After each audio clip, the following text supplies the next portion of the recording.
پڑھنی چاہیے.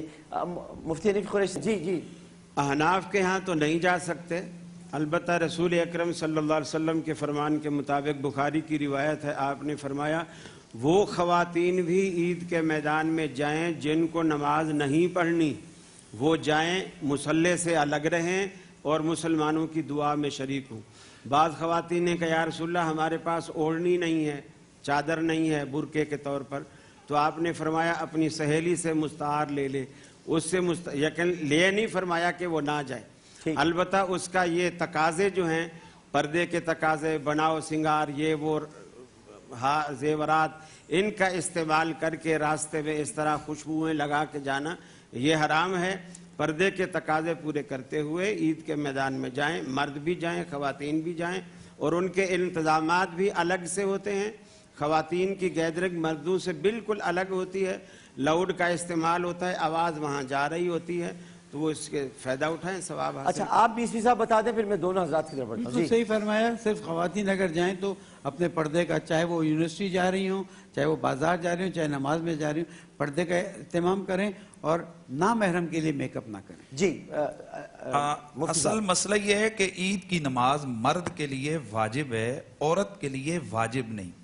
اس میں میرے خیال میں کسی مکتب فکر کا کوئی اختلاف نہیں ہے کہ اگر کوئی عورت کسی جگہ پر اس نے نماز پڑھ لی تو کیا اس کی نماز ہوگی یا نہیں ہوگی. نماز تو مثلا ایک ایسی مسجد ہے جہاں بالکل الگ تھلگ ان کا انتظام ہے اور اس نے نماز پڑھ لی تو نماز تو ہو جائے گی، لیکن اس کے لیے یہ واجب نہیں تھی.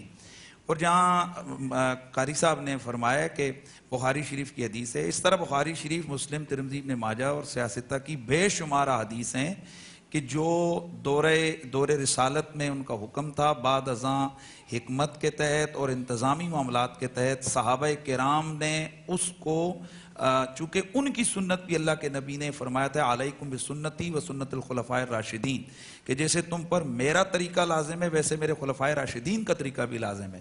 تو ذرا غور کریں کہ اس دور میں وہ زمانہ کے جو مشہود اللہ بالخیر، جس کے لیے خیر کی گارنٹی اللہ کے رسول نے دی تھی، صحابہ کا دور، تو حضرت عمر کا دور آیا تو آپ نے لوگوں میں کمزوری پائی، سستی پائی.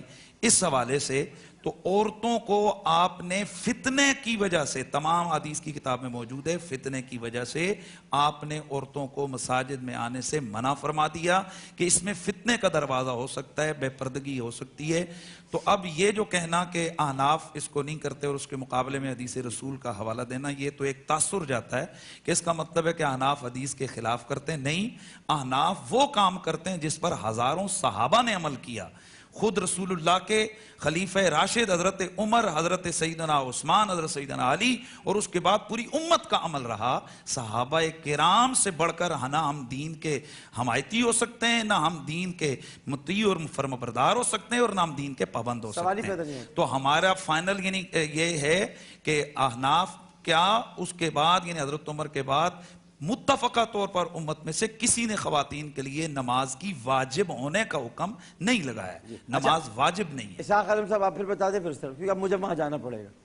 جی حالات ایسے. جی بالکل مفتی صاحب کی باتوں سے اتفاق ہے، اور ساتھ میں یہ بات بھی عرض کرتے چلوں کہ ہم سب کے ہاں خواتین کے ذمے 5 وقت کی نماز تو فرض ہے ہی، لیکن ہمارے ہاں تو وہ فرض نماز کے لیے بھی خواتین مسجد نہیں آ سکتی.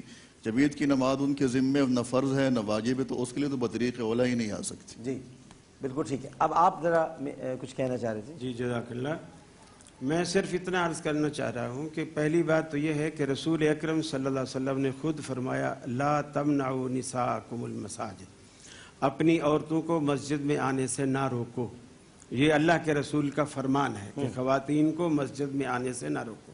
یہ بات درست ہے کہ مسجد کی حاضری خواتین پر مردوں کی طرح فرض نہیں ہے. جی یہ بات درست ہے، لیکن جواز موجود ہے. اگر کوئی آنا چاہتی ہے اسے ہم روک نہیں سکتے، اس لیے کہ اللہ کے حبیب نے کہا کہ لا تمنعوا، اسے نہ روکو. دوسری بات، یہ ایک بڑی شد و مد سے کہا گیا کہ حضرت عمر فاروق رضی اللہ تعالیٰ عنہ نے خواتین کو منع کیا تھا. میں کہتا ہوں وہ ہزاروں صحابہ نہیں، حضرت عمر کی ایک روایت آپ پیش کریں جس میں یہ الفاظ ہوں کہ آپ نے عورتوں کو منع کر دیا مسجد میں آنے. حدیث. چلیں جی ایسا کچھ ہے؟ جی بالکل موجود ہے. یہ تو اسی طرح ہے کہ جس طرح ہم دن کے دن ہونے کا انکار کریں اور رات کے رات ہونے کا انکار کریں، باقاعدہ طور پر حضرت سیدنا فاروق اعظم نے جو اصلاحات فرمائیں جن میں 3 طلاقوں کے حوالے سے مسائل ہیں، ان میں سے ایک یہ بھی مسئلہ ہے، اور اس کے بعد صحابہ کرام کا اس پر عمل رہا. مصنف ابن ابی شیبہ کے اندر روایات موجود ہیں، اس کے علاوہ شرح مانی الاثار کے اندر روایات موجود ہیں، بیہقی کے اندر روایات موجود ہیں، اور حدیث کی کتابوں کے اندر روایات موجود ہیں، اور اس کے علاوہ مسند بازار میں موجود ہیں. اور حدیث کا جہاں تک مسئلہ ہے ڈاکٹر صاحب، یہ میں تھوڑا سا یہاں بھی ایک چیز عرض کر دوں کہ یہ بڑی ہی آسانی کے ساتھ یہ کہہ دیا جاتا ہے کہ رسول اللہ نے جو ہے نا وہ فرمایا کہ منع نہ کرو. تو میں سوال پوچھتا ہوں کہ یہ جو پوری امت اور صحابہ کرام وہ منع ہوا، تو کیا انہوں نے حضور کے مخالفت کی، حضور کے کام کی مخالفت کی؟ اور یہ بھی ذہن میں رہے کہ حدیث مبارکہ صرف بخاری شریف کے اندر آ جائے تو وہ ہی قابل قبول نہیں. بخاری شریف کے اندر ایسی سینکڑوں روایات ہیں کہ جو منسوخ بھی ہیں، اور ایسی درجنوں روایات ہیں کہ جن کے حوالے سے ضعیف ہونے کا حکم ہے. اور بخاری شریف کے علاوہ ایسی متعدد حدیث کی کتاب، مثلا الحدیث المختارہ، جس پر تقریباً اتفاق ہے اہل سنت کے تمام مکاتب فکر کا اور صحیح اہل حدیث حضرات کا بھی، کہ اس میں ابھی تک تلاش کے باوجود ایک حدیث بھی ضعیف میں نہیں ملی ہے. اور بخاری شریف کے حوالے سے کئی محققین، ہمارے بھی احناف اہل سنت بھی اور اہل حدیث بھی اس بات پر ہیں کہ بھئی اس میں کئی ضعیف روایت موجود ہیں. یعنی حدیث کو دیکھا جائے گا، کتاب کو نہیں دیکھا جائے گا، چاہے وہ حدیث بظاہر کسی عام ایسی کتاب میں ہو جو مشہور نہیں بھی ہے عوام کے سامنے، لیکن اگر حدیث کی سند ہے، نبی کی بات آ گئی ہے، تو اس کے سامنے ہمیں اپنا سر جھکانا ہوگا. میرے خیال میں آخر میں انہوں نے اپنی بات کو ختم ہی کر دیا تھا، مجھے اس پہ زیادہ بات نہیں کرنی تھی. انہوں نے یہ فرما دیا تھا کہ لازم اور واجب نہیں ہے، یعنی ضروری نہیں. عورت جانا چاہتی ہے اسے کیوں روکا جا رہا ہے؟ دیکھیں اس کے لیے اللہ کے رسول نے فرمایا منع نہ کرو. جی ہم بھی یہ کہتے ہیں کہ اگر ایسی صورتحال ہے جس طرح مکہ اور مدینہ میں خواتین گئی ہوئی ہیں اور وہاں پر وہ نماز عید ادا کر رہی ہیں، ان کو کوئی نہیں روکتا ہے، لیکن جس طرح اہتمام کے ساتھ اعلان کیا جائے کہ خواتین کو لے کر آئیں اور اس کے اوپر پوری ورکنگ کی جائے، جب رسول اللہ کے صحابہ کرام نے ایک فتنے کا دروازہ بند کیا. ہاں ہم بھی کہتے ہیں کہ ایسے بہت سارے مدارس اسلامیہ ہیں کہ جن میں الگ سیپریٹ مساجد ہیں جو لنک اپ ہیں، ان کا تعلق ہے، ایسے ہیں ہمارے خود اپنے مدارس ہیں جن کے ساتھ خواتین کے لیے الگ پورشن ہے، وہ باہر سے آتی ہیں، ان کا الگ ہے، نماز پڑھ کے چلی جاتی ہیں. آپ نے تو بات فرمایا ختم ہو گئی کہ اصحاب کرام نے حضور اکرم کے زمانے کے امور کی اصلاح فرمائی اور فتنے کے ڈر سے چیزوں کو حضور کی امور کی نہیں اپنے زمانے کے حضور کی امور کی نہیں، یہ کہا اصلاحات فرمائی. حضور کی اصلاحات نہیں، میں نے حضور بھی نہیں کہا، میں نے اصلاحات تو ریفارمز کو کہتے ہیں. ریفارم جیسے جیلیں بنائیں. ایک منٹ میں بتاتا ہوں سر، مجھے بھی جیل بنی. سر جیل پہلے نہیں تھی، جیل کا کوئی تصور نہیں تھا.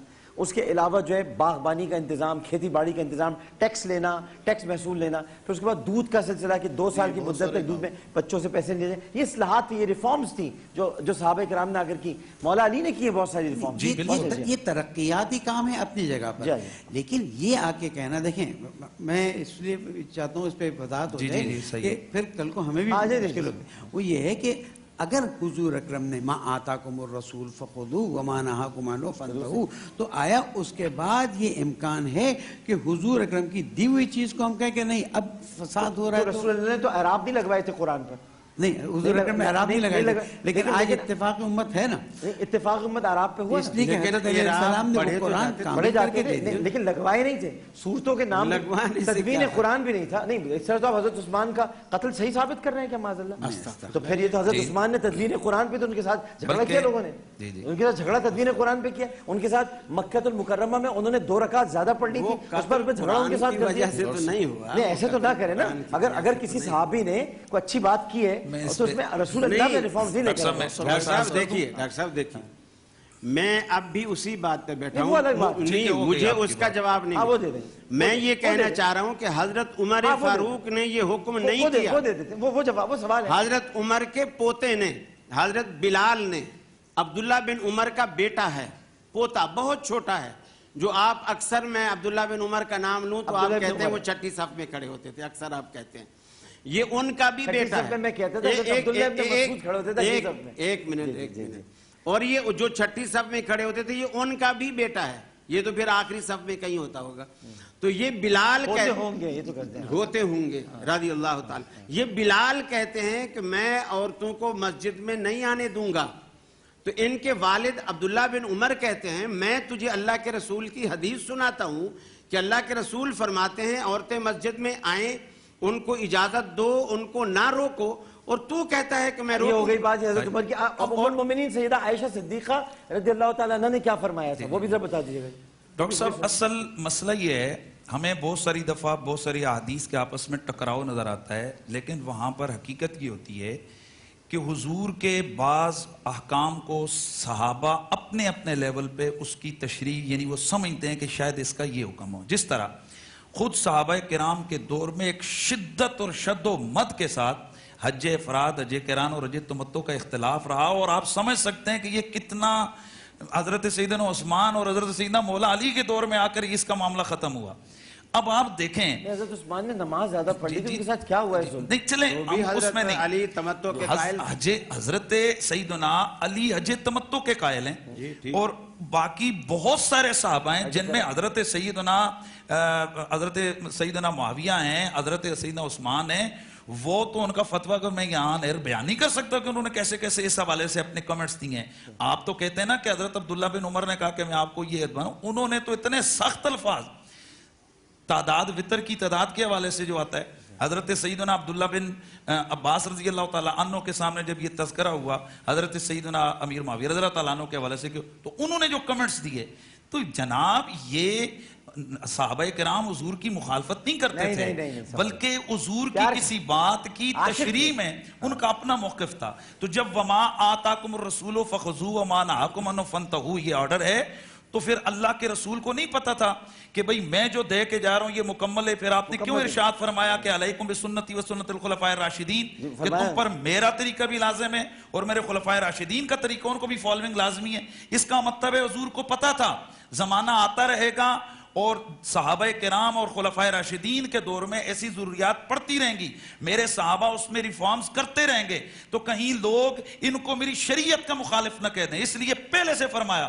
کہ میرے خلفاء راشدین کا طریقہ بھی اپنے اوپر اسی طرح لازم کرو جس طرح تم نے میرا طریقہ اور میری سنت تم نے لازم کرو. خلفاء راشدین کا لفظ استعمال کیجئے, ریفارم اصلاحات دیکھیں میری بات, خلفاء راشدین کی بات اس وقت درست زمانے کے تقاضوں کے جب مطابق اصلاح نہیں کر سکتے, احکام کی اپلیکیشن. دیکھیں میں تھوڑا اس میں بحیثیت طالب علم, چونکہ یہاں سب میرے تو اساتذہ کرام ہیں, آپ چاروں میرے اساتذہ کرام ہیں, بحیثیت طالب علم بتانا چاہتا ہوں کہ بہت سارے نظام ایسے تھے. اب اگر ہم امیر المومنین کے لفظ کو ہی لے لیں, امیر المومنین نہیں تھا اسلام میں, نہیں تھا یہ نہیں تھا. رسول اکرم نے فرمایا تھا نا کہ سلام کرو علی علیہ السلام کو. نہیں امیر المومنین نہیں تھا. دیکھیں میں آپ کو بتاؤں, خلیفۃ الرسول تھا, خلیفۃ الرسول. انہوں نے کہا کہ اتنا بڑا ہو جائے گا تو امیر المومنین حضرت علی سے مشورے کے بعد ہی رکھا گیا تھا امیر المومنین. اس کے بعد امیر المومنین کہا گیا. اس طرح ٹیکس اصلاحات تھیں, زرعی اصلاحات تھیں, جیلوں کا نظام تھا, سپاہیوں کا, یعنی باقاعدہ سپہ سالار بنائے گئے, یونٹس بنائے گئے, ریجمنٹس بنائی گئی, اس کے بعد پولیس کا نظام لے کر آئے گئے. ریفارمز ہیں. نہیں ریفارمز اصل میں یہ سب زمانے کے تقاضے کے مطابق اپلیکیشن. اصلاحات کو ہی اپلیکیشنز کہا جاتا ہے, مگر اصلاحات اگر رسول کی معاذ اللہ باتوں کو رد کر کے کی جائے تو وہ اصلاحات نہیں ہوتی, وہ فساد ہوتا ہے, وہ فساد ہوتا ہے. یہ تو رسول کی باتوں پر چلتے ہوئے تھا.